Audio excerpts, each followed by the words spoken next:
Hai guys, hai semuanya dimanapun kalian berada, Indonesia, Malaysia, Timur Leste dan lain sebagainya yang tidak bisa Mimin sebutkan satu persatu. Selamat datang di channel Media Film, channel yang akan menarasikan sebuah film dan disajikan dalam bentuk alur cerita. Bagaimana kabar kalian hari ini? Semoga selalu sehat ya. Oke guys, kali ini kita akan meneruskan kembali serial film Supreme God Emperor, yang dimana di part sebelumnya kondisi Muyun yang sekarat akibat memurnikan pil pembalik langit akan disembuhkan oleh Wang Xinye. Namun metode penyembuhan yang dilakukannya merupakan metode silaturahmi antar bagian intim. Apakah Muyun akan benar-benar sembuh? Bagaimana kisahnya? Sebelum ke videonya, alangkah baiknya untuk mengklik tombol subscribe terlebih dahulu ya, agar channel ini semakin berkembang dan kalian dapat menerima notifikasi video terbaru dari channel ini. Terima kasih yang sudah subscribe. Langsung saja ke alur filmnya.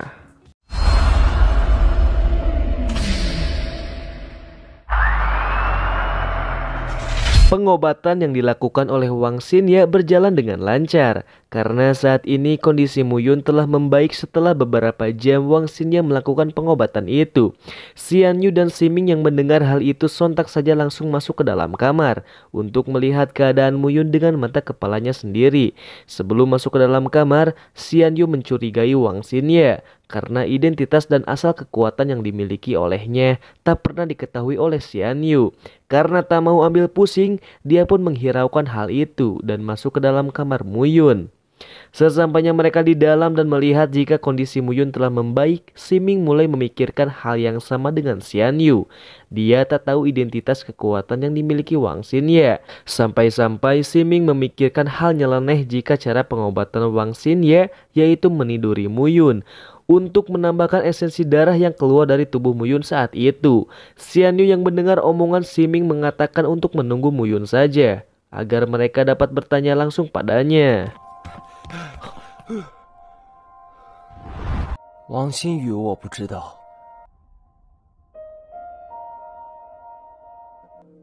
而且我看他与穆导师阁主这3年来的付出，我们也是有目共睹的，必定是不会害他的。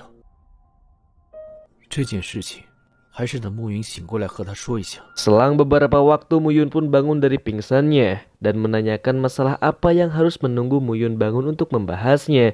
Muyun yang merasakan jika tubuhnya sangat segar menanyakan hal itu pada Siming dan Xian Yu. Siapa seseorang yang telah menyembuhkan Muyun dengan kekuatan yang hebat itu? Xian Yu pun memberitahu jika orang itu adalah Wang Xinye. Muyun yang merasa gagal menyembunyikan identitasnya pun seakan-akan kecewa dengan dirinya sendiri. Namun Siming yang telah diamanati untuk menyembunyikan identitas Muyun memberikan penjelasan padanya. Karena malam tadi, Wang Xinye memaksa masuk untuk melihat keadaan Muyun dan mengobatinya sepanjang malam. Mendengar hal itu, Muyun langsung merasa bersalah karena dirinya yang sudah menikah dengan Xin Mengyao harus berhubungan dengan perempuan lain. Tak hanya itu saja, Muyun yang melihat darah keperawanan Xinye yang masih terpapar jelas di lantai membuatnya terkejut akan hal itu dan merasa telah membuat kesalahan besar. 你们谁有那么大本事？什么情况？我还以为会死呢。是王心呀，弟子无能，师尊的身份还是被他发现了。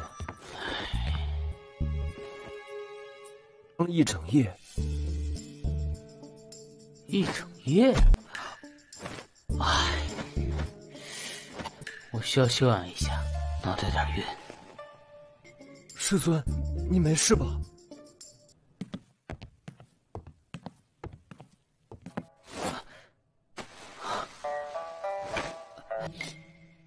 这股玫瑰清香，完蛋了，完蛋了！这王心怡啊，玩的也太大了吧！我可是结了婚的呀，这算出轨了吧？我犯大错了呀！ Tak lama dari itu, Muyun pun keluar dari kamarnya.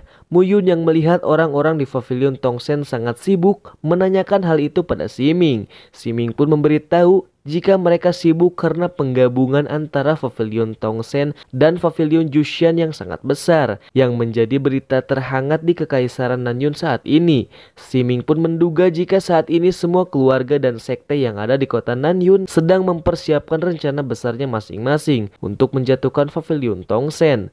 Muyun yang mendengar hal itu mengatakan bahwa saat ini kekuatan utama pavilion dalam bahaya, sehingga dia pun menginstruksikan kepada dua pavilion untuk tidak melakukan konflik dengan orang luar selama beberapa waktu ke depan, dan menyuruh Siming untuk menyebarkan berita penggabungan ini secara diam-diam agar keluarga Nanyun saling membunuh satu sama lain. 吩咐两个众人，这段时间不要与外人发生冲突。现在正是我们休养生息的最好时机。 暗地里散布一些消息出去，让他们动，而圣丹阁自然也不能躲在一边看热闹。家、皇家与绿影血松都是要乱。好了，你先去忙吧，我想休息一会儿。师傅，你没事吧？赶紧去吧，我交代的事别忘了。 Keadaan Muyun yang telah membaik kini mencoba untuk memasuki danau jiwa yang ada di dalam gulungan Jushan. Danau jiwa sendiri merupakan tempat untuk bermeditasi dan tempat untuk mencapai kekuatan ranah telepati ilahi seorang praktisi. Muyun yang telah mencapai ranah itu pun dibuat terkejut setelah mencapai ranah ilahi tingkat 1. Karena gulungan Jushan yang ada di dalam tubuhnya, setelah ratusan tahun lamanya baru kali ini gulungan itu mengabdikan diri untuk menyatu dengan jiwa Muyun, yang membuat Muyun langsung memasuki ranah telepati ilahi tingkat 2.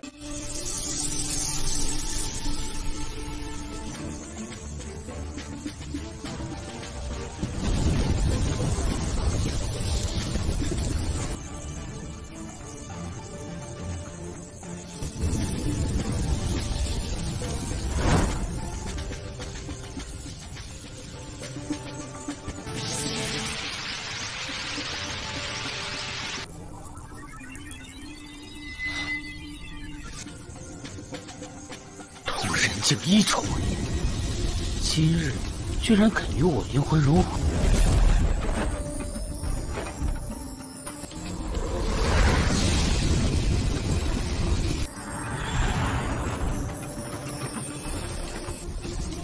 实力到达了通神2重。 Setelah kembali ke dalam pavilion, Muyun disuguhkan dengan informasi terbunuhnya Liu Xing dari sekte Sengdan yang dikabarkan dibunuh oleh sekte Darah Bayang. Muyun yang berpikir jika pesta ini akan segera dimulai pun merasa senang akan hal itu. 启禀阁主，圣丹阁的柳青大师被杀了。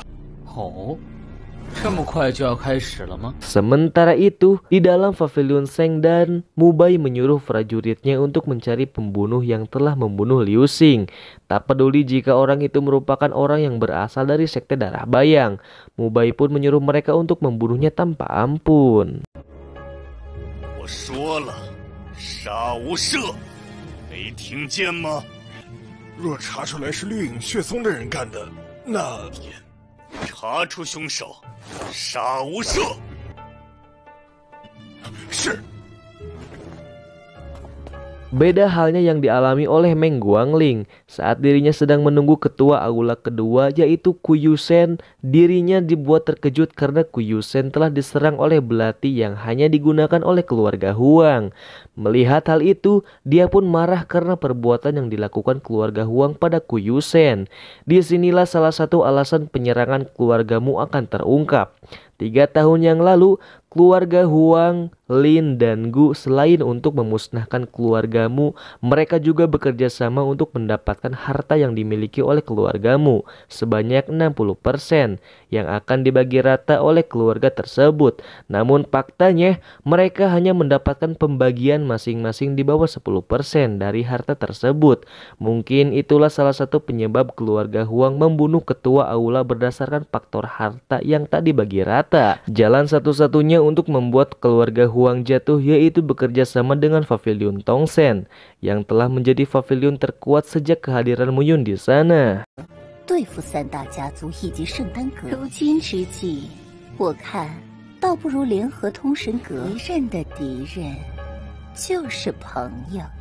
联合通神阁。Tak lama dari itu, Meng Guangling langsung menemui Muyun di pavilion Tongsen.